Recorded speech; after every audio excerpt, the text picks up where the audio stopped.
आप उस बेलपत्र का प्रयोग करो।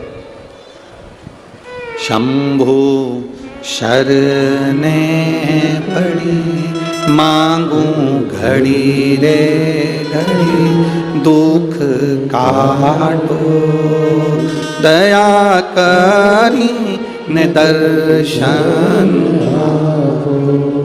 आपको जरूरत है, आप ले बेलपत्री का पत्ता। एक बेलपत्री के पत्ते में क्या औषधि है, जिस दिन आप जान जाओगे उस दिन बेलपत्री के पेड़ को कभी नहीं तोड़ोगे।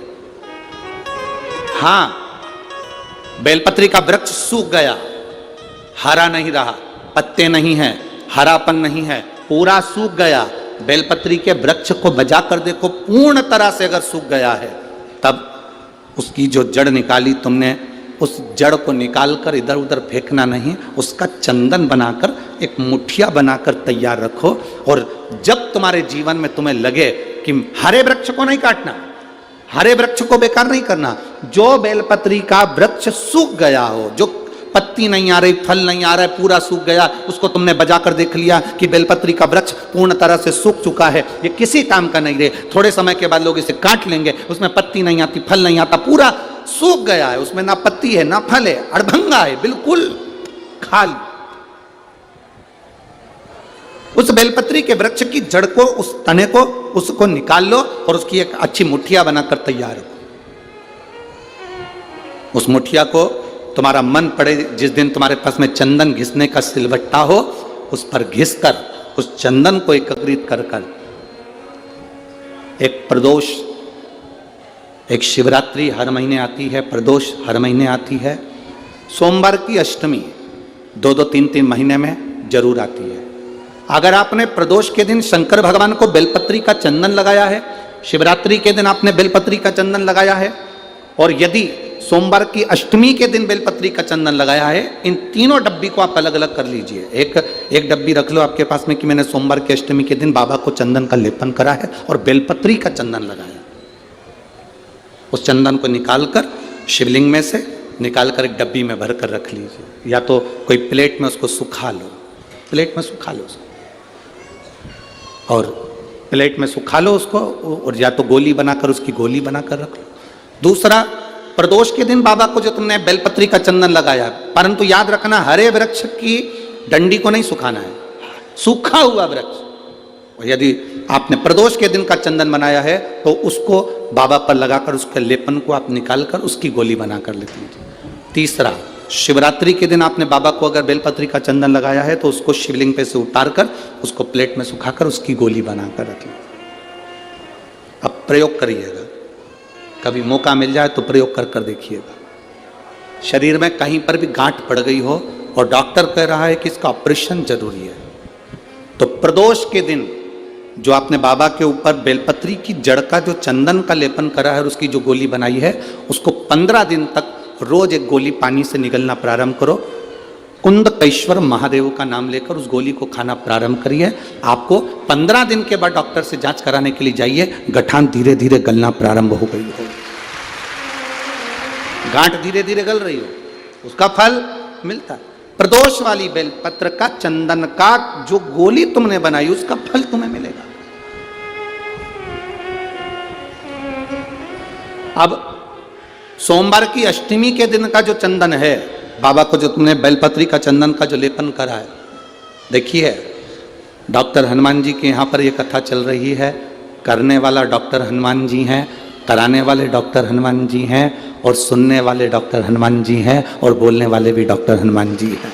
कर लिया वो आपके ऊपर। दूसरे नंबर पर है सोमवार की अष्टमी के दिन का चंदन, जो आपने बेलपत्री के जड़ को घिसा है। फिर कहूंगा, इस बात को विशेष बार बार कह रहा हूं कि हरे पेड़ को मत काट लेना, हरे पेड़ को नहीं। जो पेड़ पूरी तरह से सूख गया, ना पत्ती ना फल, उसको बजा कर देख लो कि ये पेड़ पूरा सूख चुका है, तब उस पेड़ की जड़, जो जिसको लोग काट कर ले जाने वाले हैं, बाहर फेंकने वाले, उसकी जड़।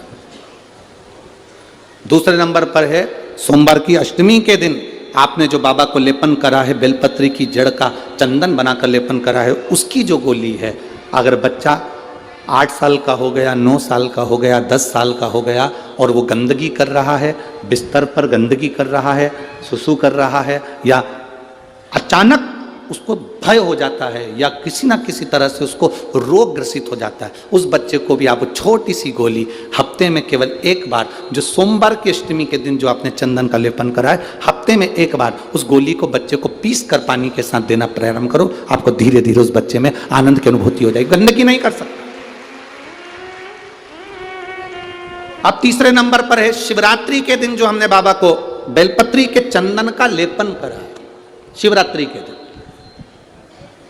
शिवरात्रि के दिन हमने बाबा को जो बेलपत्री का चंदन का लेपन करा, उस चंदन की गोली, कभी डॉक्टर कह दे कि तुम्हारे रीढ़ की हड्डी में गैप हो गया है, तुम्हारी पीछे की जो रीढ़ की हड्डी उसमें गैप हो गया है, या आपकी जो हड्डियां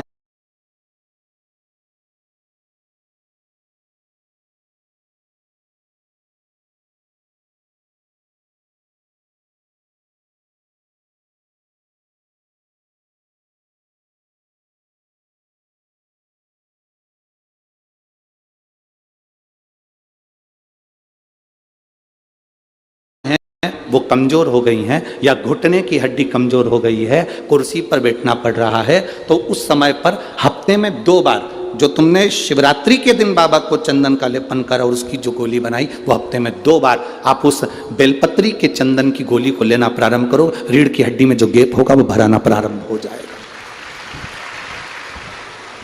शिव तत्व है। हमने गोली का क्यों बोला? हम बोल रहे थे कि चंदन को तुम बस ऐसे चाट लो, पर गोली इसलिए कि वो सूख जाएगी तो वो आपके काम में आराम से आ सकती, सूखने चंदन का ले, तो चंदन का सूख है। महाराज बोल बम का नारा है, सारी समस्या का हल, शिव की भक्ति हमारा एक आनंद, शंकर की एक भक्ति का। सती मैया स्वयं सती, सती मां। अब सती को कोयल बनना पड़ा, सती को कोयल, पक्षी बनना पड़ा है माता सती को, कोयल बनना पड़ा है माता सती को, और सती कोयल बनी। अब कोई कहे कि गुरुजी क्या पक्षी भगवान शंकर का भजन करते हैं? क्या पक्षी भगवान शिव का स्मरण करते हैं? क्या पशु भगवान शंकर का भजन करते हैं? कहीं मत जाओ, एक बार रामायण को उठाकर देखिए। अहि रावण पाताल लोक का स्वामी था, पाताल लोक उसके कब्जे में था, अहि रावण के कब्जे में पाताल लोक। शंकर सुमन शिव महापुराण की कथा सुन रहे हो, इसलिए इस प्रसंग को हम लोग ले रहे हैं। हनुमान जी से जुड़े हुए प्रसंगों को जोड़ते हुए इस कथा का लाभ अपन ले रहे हैं। क्या पशु पक्षी भगवान शिव का भजन करते हैं?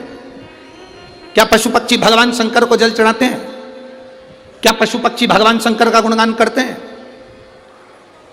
क्या पशु पक्षी भगवान शिव की स्तुति करते हैं? कोई एक देवता का नाम बता दो जिस देवता का नाम पशु से जुड़ा हुआ हो।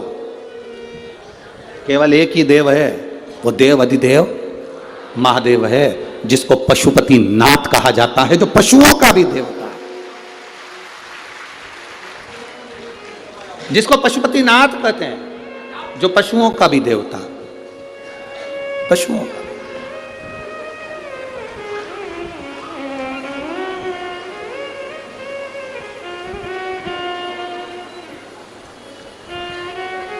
किसी देवता को पशुओं का नाथ नहीं कहा गया,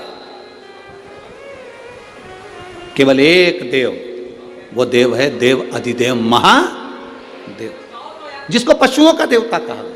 अभी ये कथा जो दद्रवा धाम में चल रही है, 28 तारीख से चालू हुई, 2 तारीख तक चलेगी। 2 तारीख को यहाँ कथा विराम हो जाएगी, 5 तारीख को जलगांव महाराष्ट्र में प्रारंभ हो जाएगी। यहाँ जो कथा चल रही है वो 1 बजे से 4 बजे तक चल रही है। जलगांव में जो कथा चलेगी वो 2 बजे से 5 बजे तक चलेगी। आप जो जलगांव महाराष्ट्र की कथा सुनेंगे उसमें आप एक प्रसंग सुनेंगे, क्योंकि उस कथा का नाम है देव अधिदेव महादेव शिव महापुराण की कथा। उसमें हम एक प्रसंग सुनेंगे कि ऐसा कौन सा पशु, ऐसा कौन सा पक्षी, संसार में जन्म लेने वाला कोई पशु हो, कोई पक्षी हो, वो शिव की स्तुति करता ही। इसका प्रमाण कहां है? तो हमारे यहाँ की रामचरितमानस में, हमारे संवादों में मिलता है इसका प्रमाण। अहि रावण पाताल लोक का स्वामी, अहि रावण पाताल लोक में रहता है और पाताल लोक में शंकर और देवी का उपासक है। माता रानी का उपासक शिव का उपासक है, शंकर और पार्वती का उपासक है अहिरावण। उसने पाताल में जल के अंदर एक शिवलिंग का निर्माण कर रखा। पाताल में एक शिवलिंग का निर्माण कर रखा है, जिस शिवलिंग की वो स्तुति करता है। अहिरावण, रावण, कंस, ऐसा संसार में जितने जितने जीव हुए, चाहे वो देवता हो, असुर हो, गंधर्व हो, मनुष्य हो, सबने शिव की स्तुति करी है, सबने। अहिरावण शंकर के शिवलिंग की पूजन कर रहा है, शिव के शिवलिंग की स्तुति कर रहा है।